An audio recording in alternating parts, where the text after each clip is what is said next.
We are learning more about the attacker, however, thanks to KTVU reporter Evan Sernoffsky. He has been taking what he can from his sources, learning more about the person who's believed to have carried out this mass shooting at the San Jose Light Rail VTA yard this morning. If we can bring in Evan Sernoffsky, I would like to hear a little bit more about what you've learned. I know you've been tweeting out some new information. Are you here with us, Evan?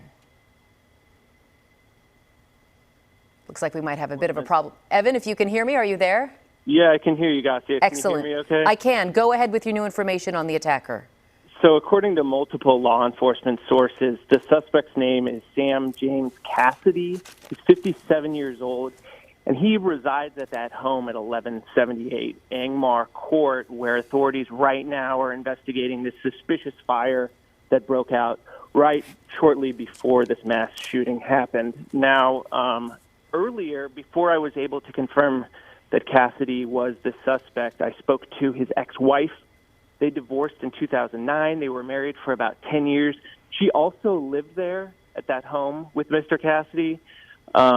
She said she hasn't been in contact with him or had sparing contact over the last decade. I asked her if he was into guns, anything like that. She was waiting to get more information until that name was actually confirmed. So I'm reaching back out to the ex-wife. As far as his background goes, as far as what I've been able to find from court records and other things are, his divorce, some traffic violations. But so far, I haven't been able to find any major long-standing criminal record. As we know, he is a VTA employee. He works there in the rail yard as a technician. The ex-wife said that he worked on trains. So trying to learn more information. But as far as we know right now, multiple law enforcement sources have confirmed to me that Sam James Cassidy is the shooter. So very run-of-the-mill when it comes to his profile, nothing major outstanding, no major crime record, anything along those lines you've been able to find?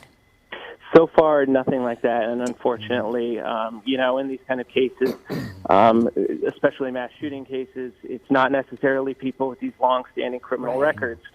So we don't know what the years or months or days were like leading up to this. But that's obviously stuff I'm going to be continuing to look at. Sure. Did his wife express surprise, remorse? I mean, his ex-wife, what sort of emotion did she share with you on this news? She was obviously very concerned.